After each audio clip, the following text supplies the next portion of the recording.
You are in a meeting, someone asks you a question, and instead of listening to their answer, you already are planning what to say next.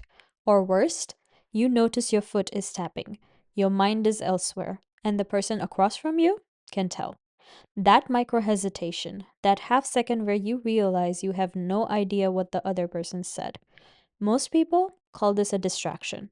I'm going to show you it's something else, a broken dial.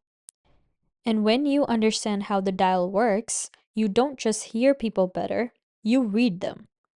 Here's what we are going to cover: why confident, outgoing people consistently fail at influence, how power, even a tiny amount, makes you blind to what is in front of you, and the one trait that predicts success better than charisma, experience, or personality type.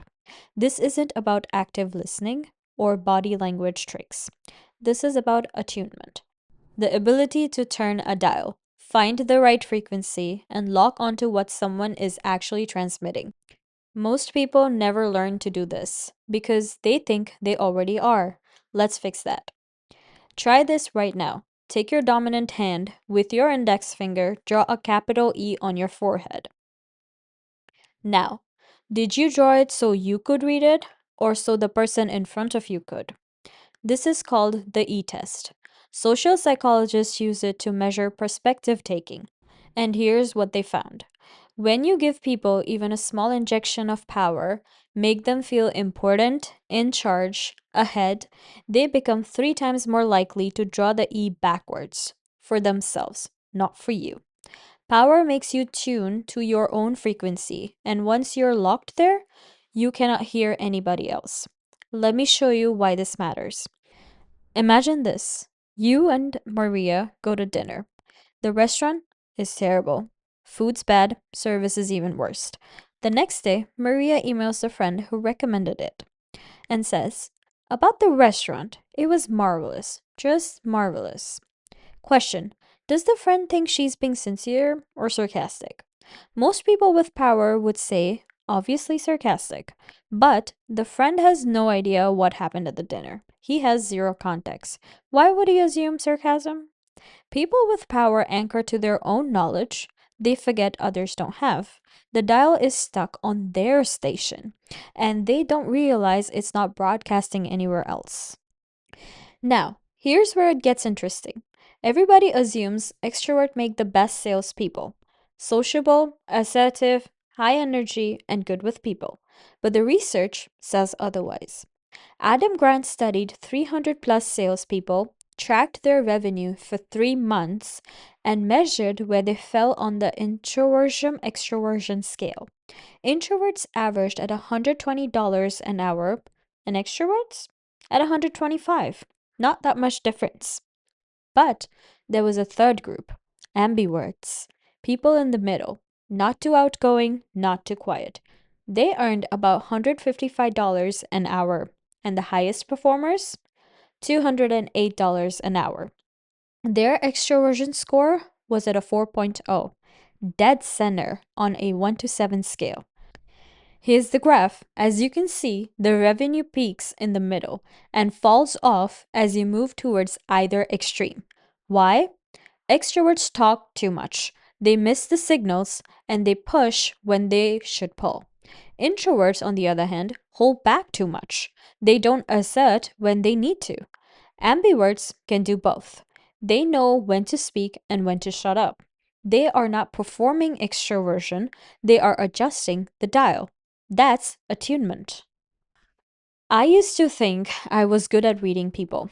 I would watch someone's body language, listen for their tone, and try to mirror their energy. But I was doing it while talking, while thinking about what my next point is going to be, while trying to be interesting. And one day, someone said this to me: you ask good questions, but you never actually wait for the answer. And that hit home for me because I realized I wasn't tuning in, I was broadcasting. And the dial was stuck on my frequency. So I started to test something. In conversations, especially the ones that mattered, I would force myself to reduce the power. Assume I had less information than I thought. Assume that the other person saw something I did not. And that shift changed everything. Not because I became more empathetic, but because I started thinking like them. So, how do we actually do this?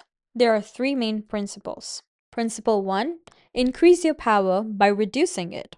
Start every interaction from a position of lower power, not submissive, strategic positioning. When you assume you don't have the information advantage, you start looking for signals you would have missed otherwise. You ask different questions. You would listen differently. This is called the persuasion jujutsu. Your apparent weakness now becomes your strength. Principle 2. Use your head as much as your heart. Here's the research. When people were told to feel what the other person felt, they made deals. But when they were told to think what the other person thought, they made about 76% more deals, and both sides won. Empathy helps, but perspective taking wins. Because empathy can make you lose yourself in the other person. Perspective thinking, on the other hand, lets you see through their eyes without abandoning your position. You calibrate. Principle 3. Mimic strategically. This one sounds maybe manipulative, but it's not. Humans naturally mimic. We mirror speech patterns, facial expressions, and even body language. When someone crosses their arms, you do it too. This isn't calculated, it's built in. But you can be strategic about it. Studies show waitresses who repeat orders word for word got 70% higher tips. Retail staff who mimicked customers sold to 79% of them. Negotiators who mimicked made bigger deals. Why? Because mimicry signals trust. It says, I am on your frequency, and the key is subtlety. Watch, wait, then wane. Don't do it immediately. Don't do it constantly. Let it happen naturally with awareness. So, what changes when you apply this? Let me show you. Next conversation you're in, especially with the one that matters, do this. Before you speak, assume you have lower power, not lower status, lower information. Ask yourself, what do they know that I don't? And then instead of trying to feel what they feel, think what they think. Map it. What's their goal with this? What pressure are they under? Who else influences this decision? This is called social cartography, drawing a mental map of how people are connected. And finally, watch how they speak, how they move. Then count to 15 and subtly match it. Not immediately, not perfectly, just tune in. You will notice something. The conversation now flows differently. They explain more, they trust faster.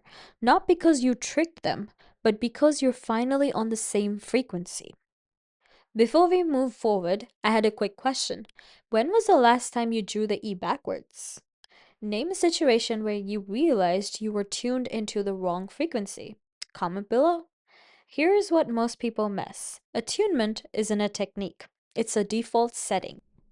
Right now, your dial is probably set to, what do I need to say next? Or, how do I look right now? Or, what do I need them to believe? Which are all valid stations, but they are all your frequency. The question is, can you turn the dial? Can you find their frequency? Not to be manipulative, not to perform, but to understand. Because here's the truth, you can be the smartest person in the room, the most prepared, and the most passionate. But if you're broadcasting on the wrong frequency, nobody's gonna be listening. The dial is simple. Most people just never learn to turn it, but you can. I've built a workbook to help you through this. It's only 15 pages, and it walks you through how to diagnose where your dial is stuck, the specific questions that force perspective taking, and a mimicry practice map you can use in real conversations. The link is in the description below, and for the first 24 hours, it is at a discounted price, so don't forget to grab it. And if you're realizing you have been broadcasting your whole life and want to start tuning it in, start here. Don't forget to subscribe to our channel and continue this journey of self-growth with more videos coming in throughout the week.